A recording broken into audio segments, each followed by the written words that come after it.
Hey, hey, here we go. All right.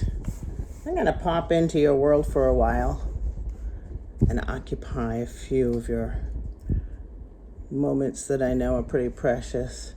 First things first, make sure that you're all set for the storm, and then while you're chilling and waiting for it to come and go, as it often does in Jacksonville and St. Augustine, and wherever else in Florida you might be.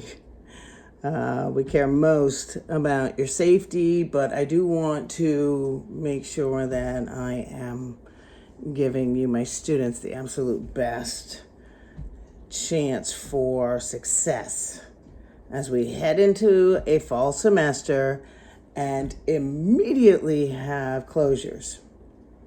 Okay? My personal policy is if I haven't lost power, I'm going, I'm working, I'm doing as much as I can.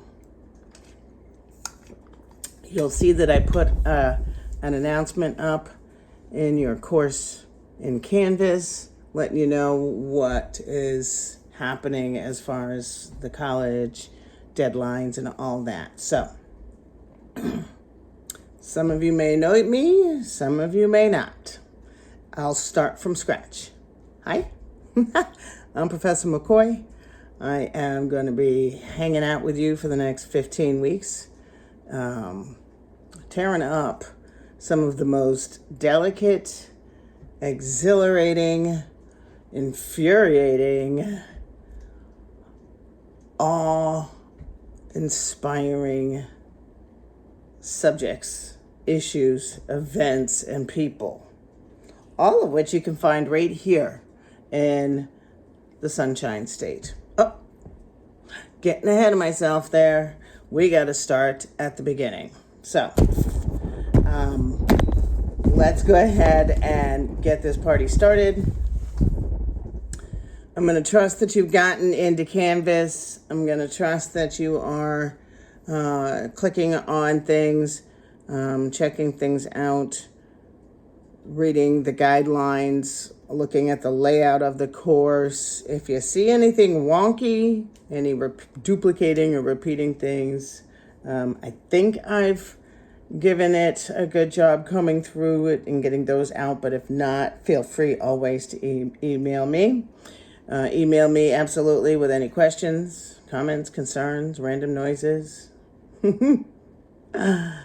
Okay. Where we are missing time together in our first week, no matter which section I'm talking to at the moment, lost time in the classroom matters. It matters because it takes time away from us getting to work with each other. We're still have to go through that process of getting to know each other. So I'll do some reminders for one of my sections and some intros for my other section. And just some overall, this is who I am, this is what you can expect out of this course, I hope. So I am inviting you into the halls of history, specifically in Florida, which is rich in history. I'm a Massachusetts girl. We used to think we were, the king of American history when it came to the early stuff. Oh no. We were preceded by Jamestown, of course, and then Jamestown was preceded by St. Augustine. So, boom, Florida wins. And as I started working on my advanced degree, that's actually the concentration I went after for my exit project. My thesis was working on curriculum supplements for Florida history. Fascinating state. Whether you're here because it just worked out for your schedule, or you need another history credit, or you're connected to stories that might come from here, I hope that you're going to come out of this process, yes, with more baseline knowledge, but also skill development for how to tackle large piles of material that have just been dumped into your lap. Right? How do we process that? How do we tackle it without losing our minds or panicking and doing nothing? I hope that it's going to challenge and exhilarate and excite and give you a sense of discovery, because that's what history is. It really is. It's a lot of fun. So what are we going to do in this kind of setting? Well, hopefully you've done your work and you've done some research with Rate My Professor, and you know the level of insanity you're dealing with here. Because pretty much all of us, no matter what the subject is, have a little bit of crazy going. My nerd cells get like really woken up when I find history stuff. Everybody has nerd cells. Everybody has a certain part of the brain that just comes alive. I don't know what your theme or subject or topic matter would be. Mine would be history. Looking at patterns of people groups,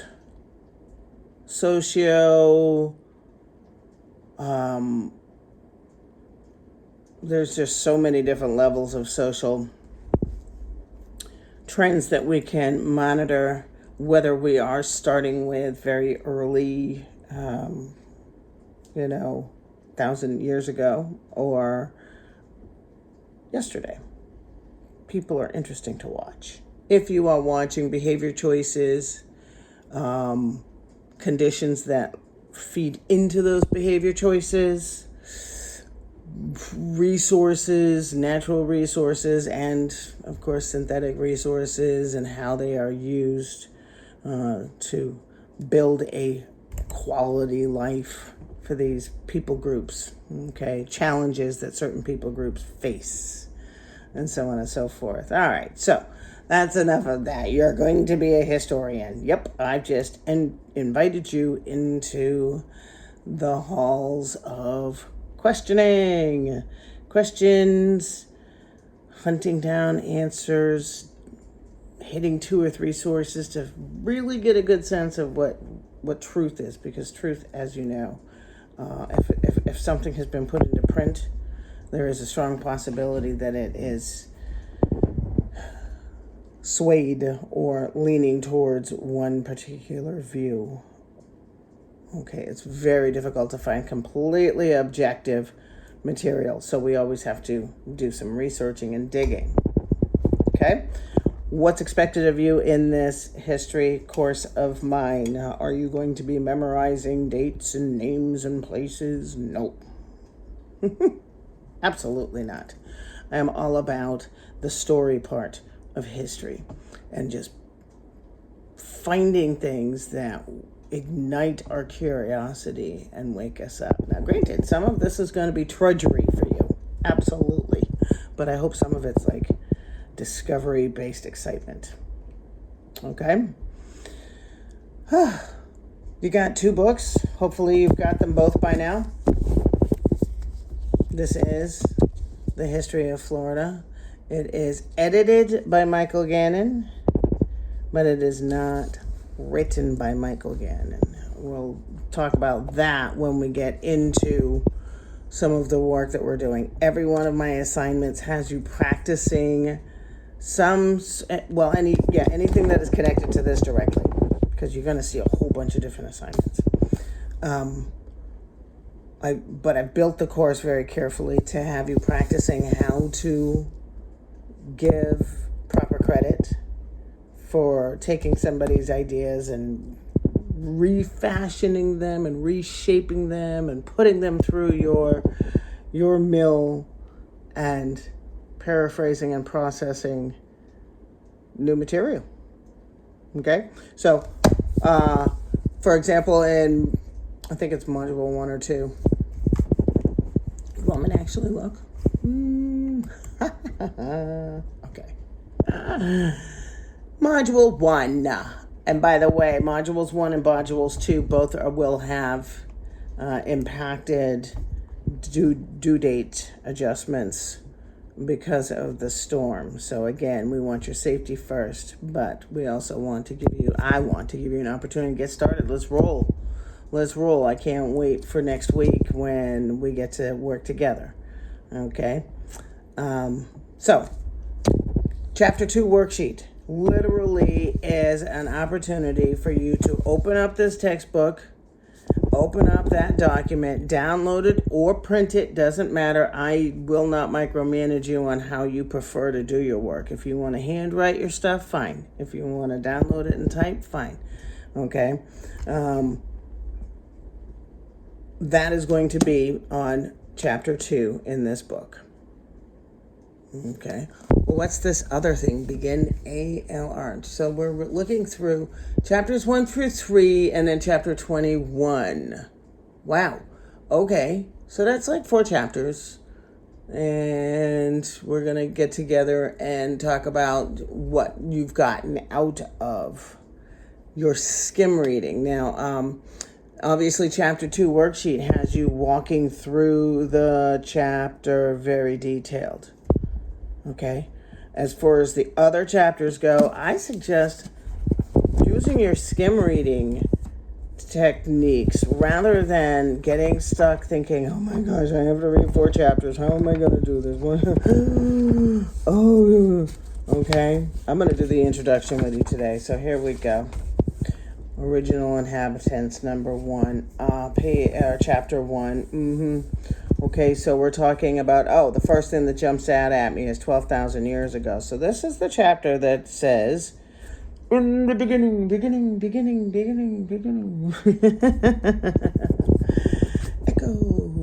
Echo to the past. Right. Okay, look, I'm already seeing things like Paleo-Indians, 10,000 BC. What? Okay, so when I'm looking at Gerald Milnick as the author of this chapter, and it says original inhabitants.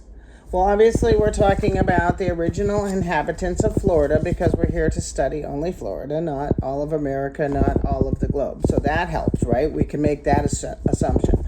Next, when he's talking original, he means original. Why? Because we're talking like 10,000 BC, Paleo-Indians, the Great Ice Age. Do you see how now Florida Paleo-Indians?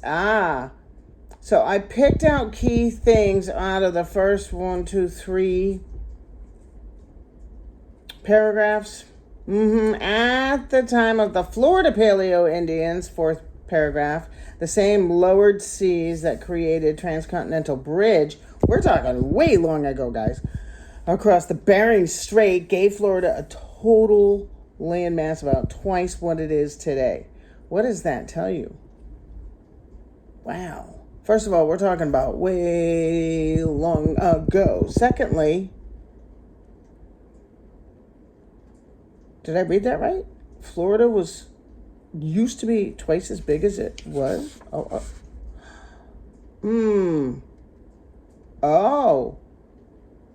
As a matter of fact, that's exactly what he said, because look, he puts an image right there supporting that. Knowing that I only want this chapter skim read, I'm going to go ahead and get it. I get that we're talking about like 10,000 BC, Paleo-Indians, way early development. The land bridge, the big theory of the land bridge, right? From the Bering Strait. This is like huge stuff. Okay, I could actually even put together just using those keywords that I pulled out of there to make a logical statement, right? And then I see that is exactly what he's talking about here, because he's giving me a picture. What do they say about a picture? Right on. It's worth 1,000 words. Okay?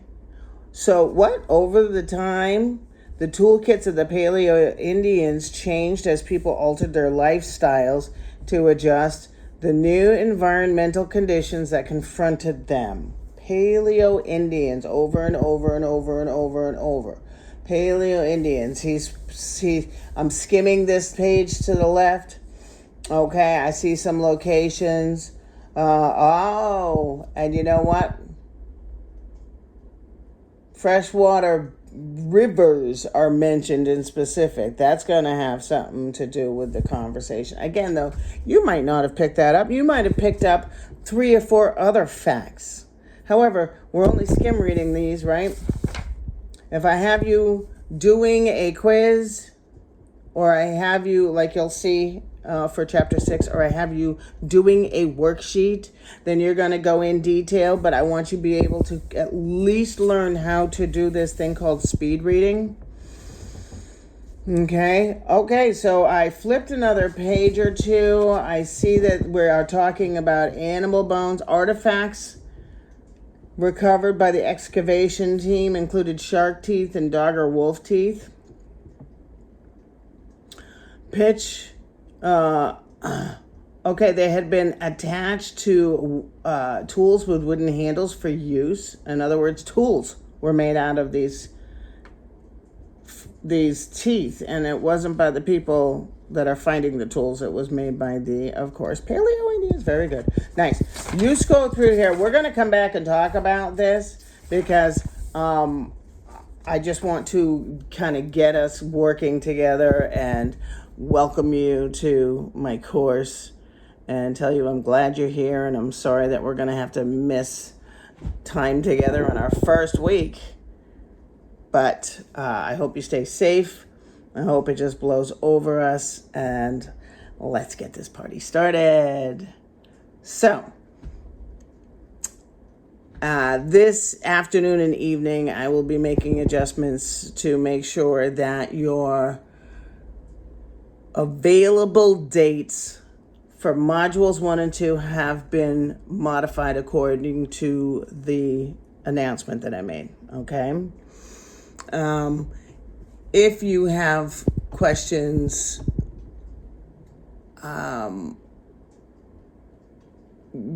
hopefully each one of these assignment things is self-explanatory. I do work really hard and making sure that my guidelines are super detail oriented, so that if we lose hurricane time, especially in the fall semester, you all can keep on going until we do get together. Okay, take your best shot at it. Trust your gut. You made it this far. I believe that. So, I would like you to hear this. This is very important. Go through Canvas. Look ahead at research components and assignment patterns and the calendar, and get yourself organized that way. And that also gives you a chance to ask questions way in advance instead of like the day it's due. All right. I also want to have you go through all of the side options along the side of your Canvas course and click on the word syllabus. Okay. When we do get together, we're going to be talking about that syllabus. So I want to make sure that you're not just looking at the list of all the assignments, which is what Canvas does with syllabus, but that you also see the link to the official college syllabus that's published for this course. Now that syllabus has been published, I'm bound by it. I'm a history teacher. I'm kind of a nerd too. I believe that we're bound by the law of the United States and so on and so forth. We have a Florida Constitution too.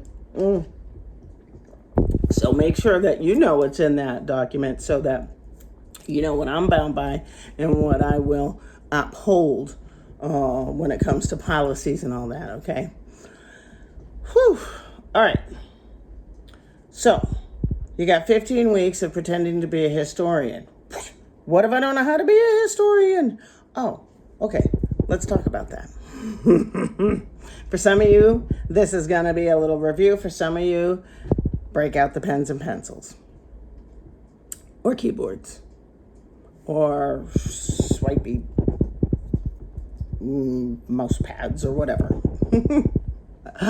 This is good stuff. This is good stuff. This is why we're here. We're here to fulfill some credits that you need to earn towards your degree.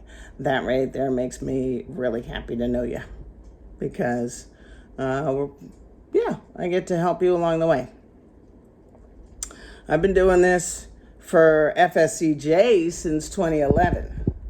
I was doing it for middle schoolers and high school level students, in all the histories, world geography, economics.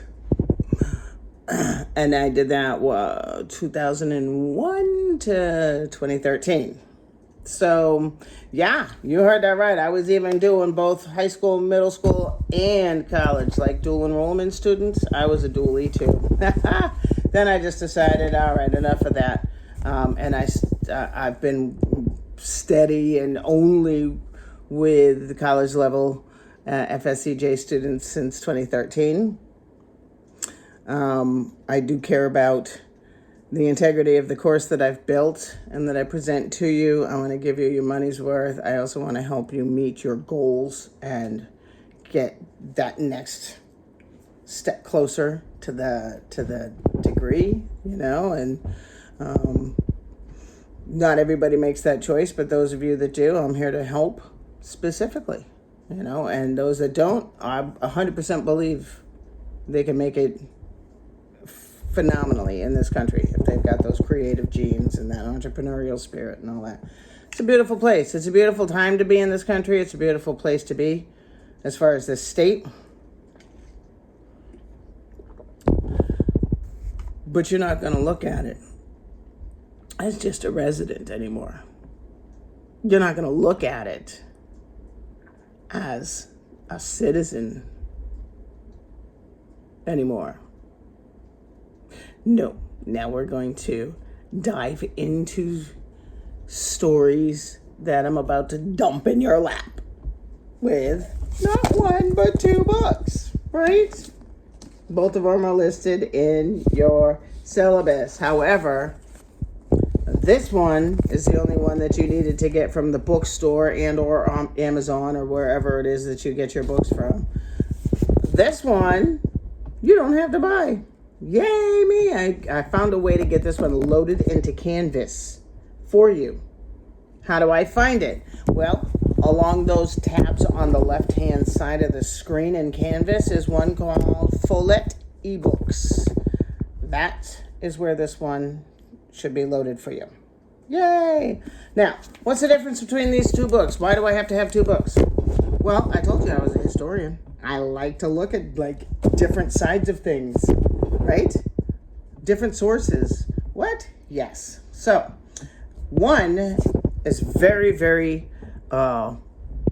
accurate and academic. One is this is like better than Yellowstone in this book. I'm not kidding. And I will tell you that I also picked this book. I picked this book because it does such a fantastic job drawing me into real life stuff that we're reading in here. Patrick Smith, who is actually from Mississippi, did such a good job writing about this generational life in Florida from the antebellum period to the the first half of the 20th century. Really cool stuff. Well, okay. What if I'm not a reader and I don't want to read this book? Okay, you can listen to it as well as read it. I don't suggest that you just listen to it because you're going to need to go back and be able to cite things. So you got to pay attention to what chapter you're in and make sure that you have the ability to go back and listen again and pinpoint where you are so you can find it in the text in the actual print or the electronic book that you have in Canvas, okay? Because you are going to need to always, anytime that we do any thinking on paper or, the electronic, the virtual, writing tools that we use today. We are always going to make sure that we acknowledge the sources that we're working with. These two are the sources I'm giving you, as well as a bunch of them in Canvas. Your pack back, where it says PB Discussion 1 in Module 2, you're going to see that you are working with something that you started with in Module 1 and taking it to the next level. All right. PB Discussion is, you need to click on it there where it says that. Do not go to the left where it says discussions. I only have one discussion there that you should see, and that's the one that we'll talk about once we get together. It's just kind of for fun, for when we find interesting stories.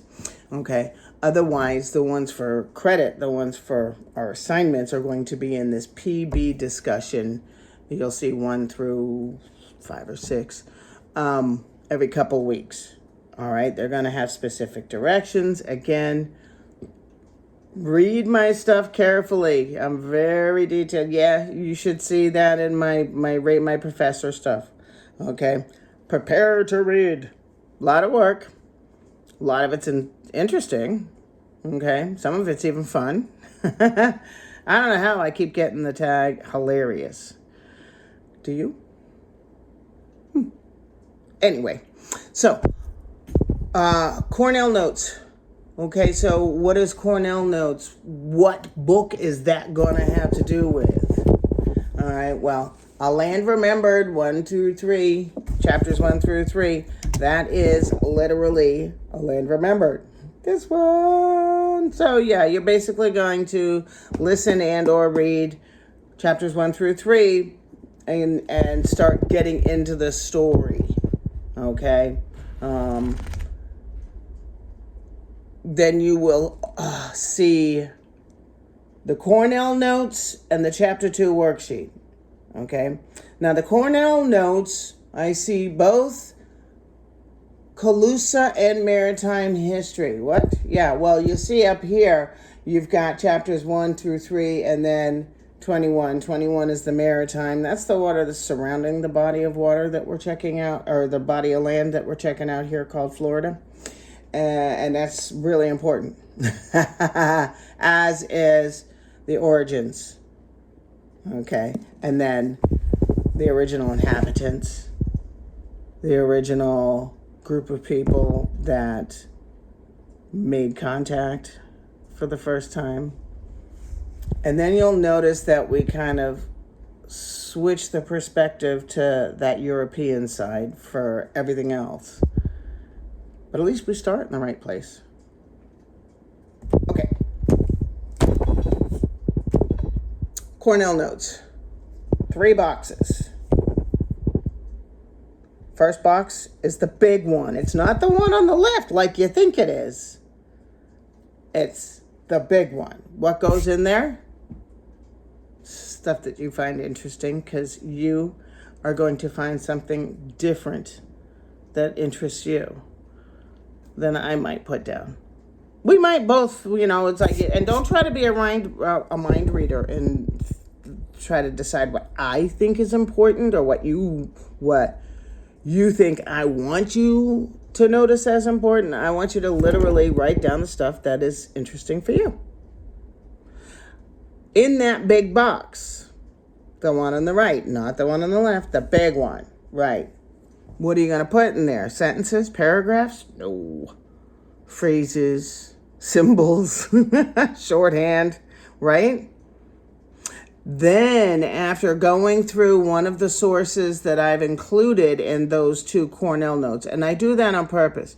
Cornell Notes, a very, very good thing to have when you are being presented stories audibly or even audio-visual. Okay? History is so much fun now because I'm not stuck to just text and pictures. But I have all sorts of tools in my tool belt. Tools? We get tools? No. I'm not allowed to play with tools at my house. But as a historian, I have lots of tools. So let's talk about how historians think. Normally, we're going to see this book and most of what we do as a historian following a pattern, okay?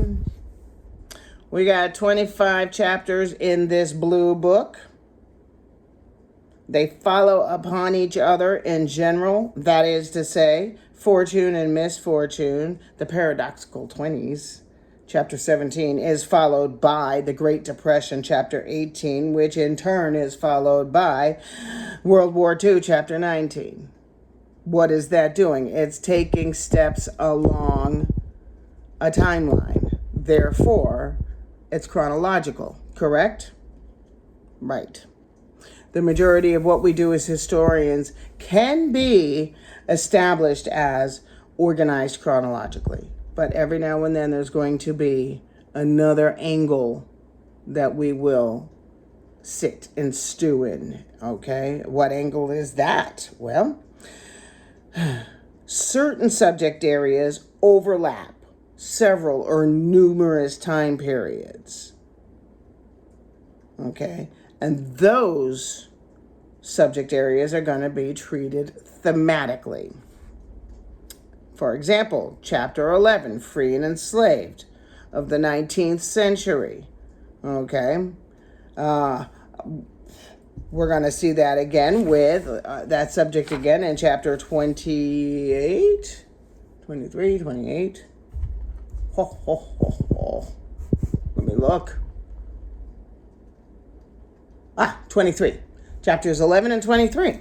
And you'll see in Canvas that I've got you doing a thematic synthesis of those two chapters. Why? Because same group of people could technically be considered also chronological, because one is under Spanish leadership, under early settlement, colonial time, and one is more modern, right?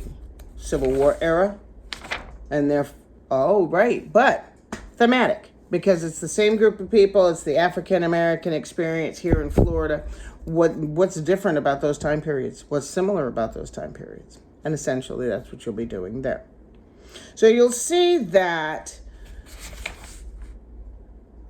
some areas of special interest are going to be broken up or segmented into thematic chunks, or even segmented time periods, which could still be thematic. However, the overall period or the umbrella that we operate under as historians is going to be chronological, which is to say that we shall be following a timeline. Good. When I talk about chronological material or organization of material, why am I using the timeline as the visual? Because, again, a picture is worth 1,000 words. I showed you a picture here that confirmed that one of the things that I skim read is being substantiated. Yes? What is that? Well, it's a map, it's a drawing, it's a sketch.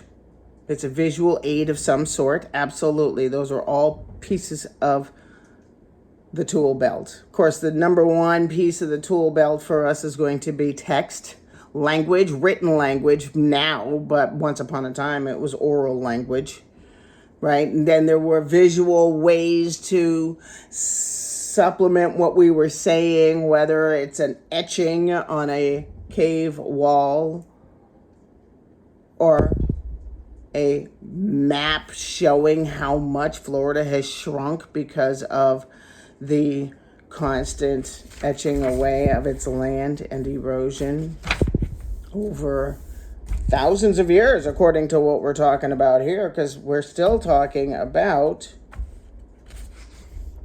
we're up to 500 BC here, okay, as I go into page 7, right? So I see that chronological order being used as we enter into the subject. And we got to start somewhere, so why not? In the beginning. All right. Now, what else can I take note of as I am doing my skim reading of this first chapter? Okay. Places. Yeah, time. Get a handle on the time era that the author is sharing with you information about. Get familiar with the places. Okay? How about if you base your skimming and your note-taking on the essential questions? The who, what, when, where, why, how? Or at least as many of those as you can handle. Now, as you are listening to material like I have you doing for the Calusa and the maritime history exercises, you'll be using very specific forms for your note-taking. I invite you absolutely to practice using that even when you're working with the book. Later on in the course, you'll be using those note-taking formats for chapters in the book, but I'm starting you off with some practice there, okay? Boy, oh boy, you guys, we have so much to do in our first week. All right, so,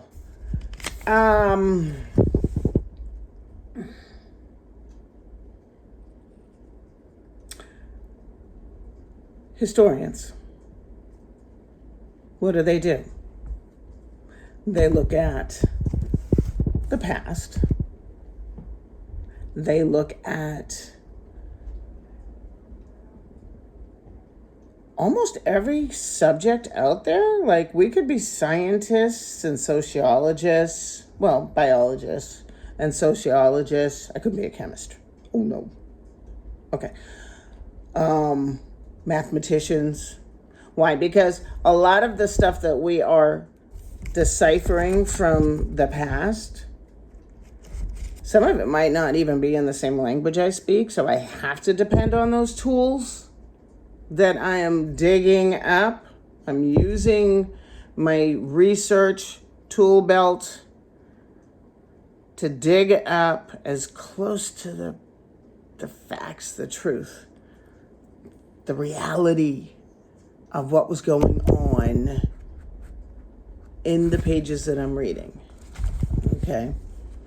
I have to depend on text. But what else do I have to depend on? What other tools are tucked away in my historian's tool belt? You got it. Images, drawings, maps, charts, tables, graphs, etchings, portraits. Got it? Okay. Now, one more thing that I find very important to lay out in the beginning of your historian journey with me. What kinds of documents can I trust to tell me the story that I'm looking for? Can I trust anything? Can I trust just what's in the local newspaper? Can I trust what is up on a billboard? Or in a little coffee shop placemat advertisement? No. TikTok? Not really. X or Twitter? No. Facebook? No. MySpace. I could keep going back. Okay. Before MySpace, we just talked to each other in person. Okay. What do I do then? How do I know I'm dealing with something that I can trust? I mean, if I'm going to look into a story that involves heroic acts of specific people that impacted the state of Florida to the point where I am still enjoying the benefit of what that person did, I want to know what really happened. academic sources, which are going to consist of two types of sources: primary, secondary. Primary source comes from the person who did it. For example, let me just see.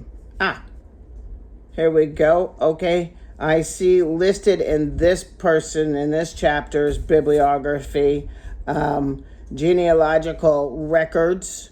The Gulf Coast Historical Review. Nice. All right. Alabama Historical Quarterly. Volume number 1.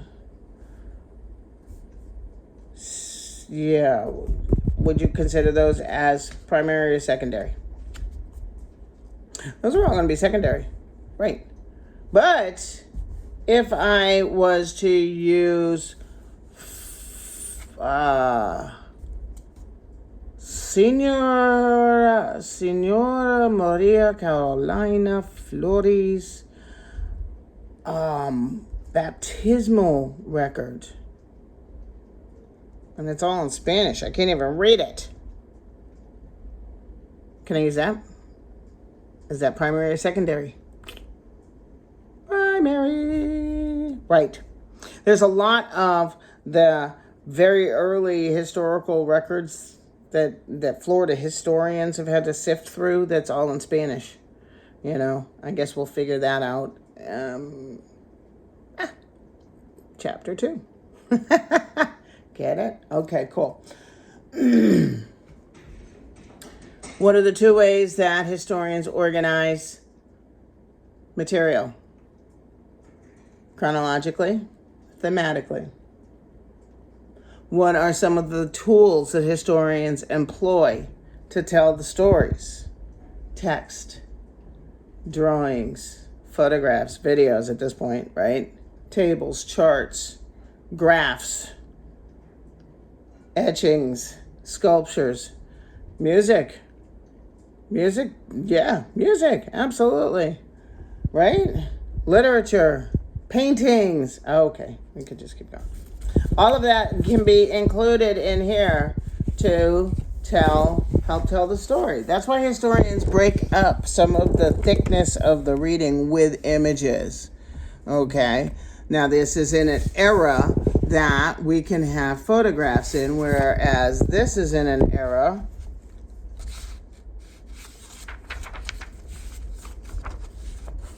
when we're still looking at very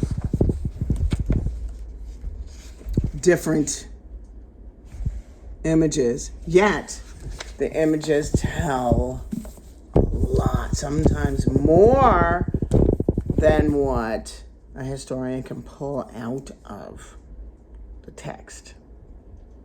You're in for a great time. I'm excited to work with you. Okay.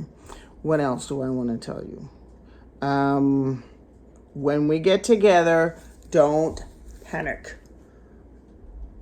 We'll catch it all. We will catch it all. I assure you that we're very used to these interruptions. We don't like them, but we're used to them. So, do your best. Get started. Grab the downtime from, some of your other duties and throw stuff in as much as you want. I keep everything open because I know that you're juggling many, many things, other classes, other assignments, other duties, parenting, work, hopefully fun. You do deserve that, okay? I'll be available by email, even though we don't get to have our first week's meetings. I will make it a point to grab a little bit from the first week and plow into the second, and just we'll take the banner and run. Okay? So welcome to Florida History. Stay safe during the storm, And I'll see you next week, but I'll be checking my emails daily. Bye.